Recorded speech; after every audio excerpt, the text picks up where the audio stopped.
Bienvenidos al Faro de Licón.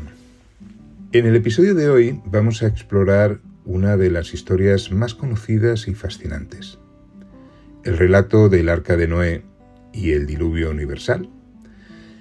Pero no nos limitaremos solo a la versión bíblica. Vamos a analizar esta historia desde la perspectiva de otras culturas y épocas también, ya que han habido diversas civilizaciones en el mundo que, curiosamente, han contado historias similares.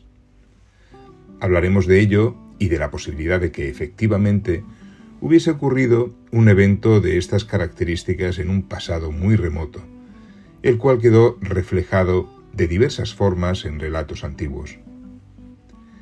Comenzaremos con la historia que cuenta el libro del Génesis, en el Antiguo Testamento de la Biblia. En esta narrativa se explica cómo la humanidad fue castigada por Dios con un diluvio para limpiar la tierra de maldad y corrupción, y así renovar lo que fue su creación. De toda aquella decadencia y destrucción, Dios decide elegir a Noé para salvarlo junto a su familia, ya que era un hombre justo y fiel a él. Para ello le encomienda una misión extraordinaria: construir un arca gigantesca donde poder alojar a su familia y a una pareja de cada especie animal. En el libro del Génesis se detallan las instrucciones para la construcción del arca. Debía ser hecha con madera de gofer, un tipo de madera que no se identifica claramente en la actualidad, pero que obviamente se presume que era resistente y adecuada para la construcción naval. La estructura debería ser cubierta de brea por dentro y por fuera, para hacerla impermeable y protegerla del agua. Sus dimensiones serían muy considerables. Debería tener una longitud de 137 metros, unos 25 metros más que un campo de fútbol, con una anchura de 22 metros y medio y una altura de 13 metros y medio, equivalente a un edificio de 5 plantas. El interior tendría 3 niveles y diversos compartimentos para poder separar los diversos tipos de animales y almacenar las provisiones necesarias. Habría una abertura o ventana para ventilación e iluminación situada a medio metro de la parte superior del arca, y la puerta por la que accederían las personas y animales debería ser colocada en uno de los costados de la embarcación. Con estas indicaciones, Noé se puso inmediatamente manos a la obra, pero la construcción no se hizo de la noche a la mañana, como parece haberse entendido por el imaginario colectivo, sobre todo a través del cine. Ciertamente, la Biblia no especifica exactamente cuánto tiempo tardó Noé en construir el arca. Sin embargo, se pueden hacer algunas estimaciones si nos basamos en las edades y eventos mencionados en el Génesis. De entrada, tengamos en cuenta que en el periodo en el que transcurre la historia del Arca de Noé, según se cuenta en el Antiguo Testamento, las edades de los hombres eran significativamente mayores que las que experimentamos en la actualidad. Por poner ejemplos de algunos personajes bíblicos, Adán vivió 930 años, Cainán 910, Jared 962, Lamec 777 años, o Matusalén, el hombre más longevo mencionado en la Biblia, que vivió 969 años. Noé era nieto de Matusalén. En el libro del Génesis, Noé tenía 500 años cuando tuvo a sus 3 hijos Sem, Cam y Jafé. Tenía 600 años cuando ocurrió el diluvio y vivió hasta los 950 años. No obstante, la longevidad de estos personajes se interpreta de diferentes maneras en diversas tradiciones y estudios bíblicos, por lo que no podemos confirmar que estemos hablando de lo mismo en términos de edad. No obstante, han habido debates entre expertos en el estudio de la Biblia sobre el asunto de las edades de los hombres y de la duración de la construcción del arca, de los cuales se ha llegado a considerar que ese periodo debería estar entre 55 y 75 años, dependiendo de las interpretaciones de unos y de otros, claro. En cualquier caso, estaríamos hablando de décadas desde que Noé recibió el encargo hasta que lo finalizó. Cuando el arca estuvo lista, Noé, su esposa, sus 3 hijos, junto a las esposas de estos y todos los animales, ingresaron en el arca. Poco después se iniciarían las intensas lluvias, que duraron 40 días y 40 noches, cubriendo toda la tierra y destruyendo a todos los seres vivos fuera de la embarcación. Las aguas se mantuvieron durante 150 días y el arca quedó a la deriva hasta que, al cesar las lluvias, acabó descansando en el monte Ararat, un volcán inactivo de 5.137 metros de altura, situado en el extremo oriental de lo que hoy conocemos como Turquía. Al bajar del arca, Noé construyó un altar y ofreció sacrificios a Dios en agradecimiento. Como respuesta a su lealtad, Dios estableció un nuevo pacto con Noé y con toda la creación, prometiendo no destruir nuevamente la tierra con un diluvio. El arco iris fue creado como señal de ese pacto eterno. Ahí finaliza la historia del diluvio, según la Biblia. Pero la Biblia no es la única fuente que habla de ello. Encontramos relatos similares en muchas culturas alrededor del mundo. Uno de esos relatos, que guarda una sorprendente similitud con lo que aparece en la Biblia, es la epopeya del rey Gilgamesh, un poema épico sumerio que se remonta a hace más de 4.000 años y que por lo tanto es bastante anterior al del Génesis, ya que este último habría sido escrito unos 1000 años después. De hecho, su autoría se atribuye a Moisés en algunos estudios. Gilgamesh es una figura central de la mitología mesopotámica, que reinó durante 126 años en su territorio. Pero en realidad, la relación de esta epopeya con el diluvio se produce con otro personaje que aparece en ese relato, llamado Utnapishtim, el rey de la ciudad de Shuruppak, en el sur de Irak. Según el relato, los dioses decidieron crear una gran inundación para destruir a la humanidad debido al caos en el que se encontraba. Sin embargo, el dios Enki decidió advertir a Utnapishtim sobre el inminente diluvio y le dio instrucciones para construir un barco y poder así salvar a su familia, a sus animales y a algunos amigos. Según se cuenta, después de la inundación, los dioses, impresionados por su lealtad y obediencia, le otorgaron la inmortalidad como recompensa. Es por ese motivo que Gilgamesh, tiempo después y asustado por su propia mortalidad, quiso encontrarle para que le revelara la forma de obtenerla él también.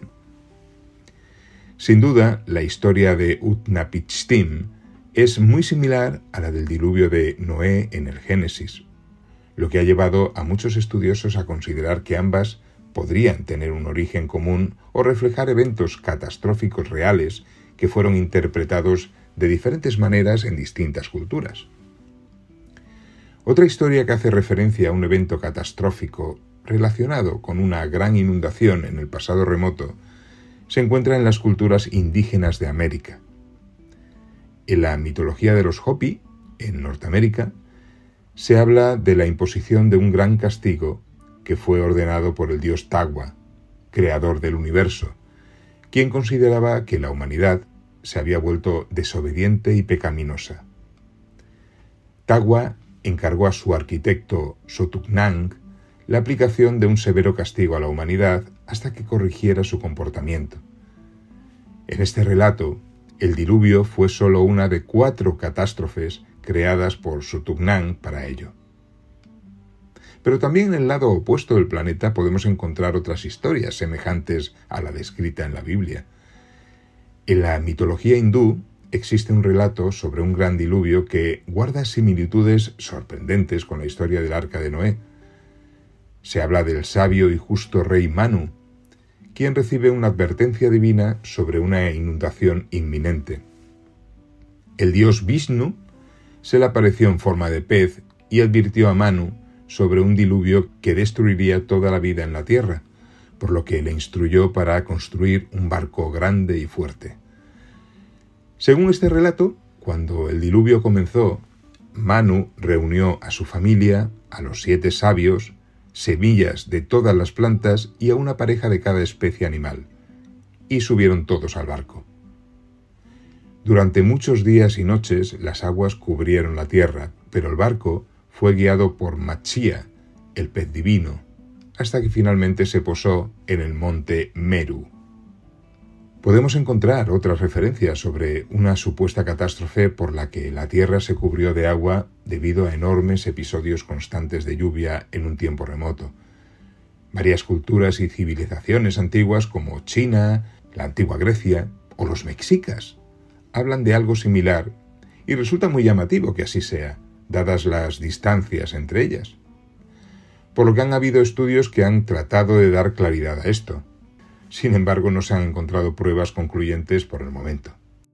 Aunque sí, hay ciertas hipótesis vinculadas a estudios científicos que pueden ofrecer nuevas pistas que nos ayuden a desentrañar este misterio. Por ejemplo, hay algunos estudios geológicos, los cuales parecen confirmar que hace aproximadamente 7.500 años el nivel del mar Mediterráneo aumentó de manera muy considerable por alguna razón. Este aumento del nivel del mar provocó un desbordamiento a través del estrecho del Bósforo, conectando el Mediterráneo con el Mar Negro. En aquel tiempo, la cuenca del Mar Negro era un lago de agua dulce o salobre, mucho más baja que el nivel del mar Mediterráneo. Se cree que cuando las aguas del Mediterráneo irrumpieron en la cuenca del Mar Negro, se desató una inundación masiva y muy rápida. Se estima que el volumen de agua que fluyó fue tan grande y dramático que acabó inundando enormes áreas de tierra habitada en un periodo de tiempo muy corto, provocando una auténtica catástrofe en toda aquella zona. Aparentemente, si eso fuese así, no se trataría entonces de algo provocado por lluvias intensas, como describe la Biblia. Otras teorías hacen referencia a la posibilidad de que toda la zona de la cuenca mediterránea hubiese sido devastada por tsunamis gigantes provocados por grandes terremotos, por una gran erupción volcánica o por el impacto de un asteroide en el mar. Sea cual sea la razón, hoy por hoy no hay evidencias suficientes para confirmar ninguna de ellas. Solo sospechas de que algo ocurrió posiblemente hace unos 5.000 o 6.000 años, que pudo tener un efecto destructivo global o que afectó a una enorme extensión de tierra. Aunque está claro que no se puede afirmar con certeza que un solo evento resulte ser la misma base de todas estas historias, las similitudes entre los relatos de diferentes culturas son sorprendentes, como habéis podido escuchar. Ahora bien, una cosa que sí se puede confirmar es que la arqueología ha encontrado evidencias de asentamientos antiguos sumergidos bajo el agua en diferentes partes del mundo, lo que sugiere que eventos de inundación importantes podían haber ocurrido en el pasado y haber sido interpretados después como castigos divinos. Eso, unido a lo limitado que era el mundo conocido para los habitantes de aquellos tiempos, podría explicar muchas cosas. Pero la imaginación y el deseo de resolver los mitos es a menudo inagotable. A lo largo del último siglo han habido numerosas expediciones al monte Ararat en busca de rastros arqueológicos del Arca de Noé.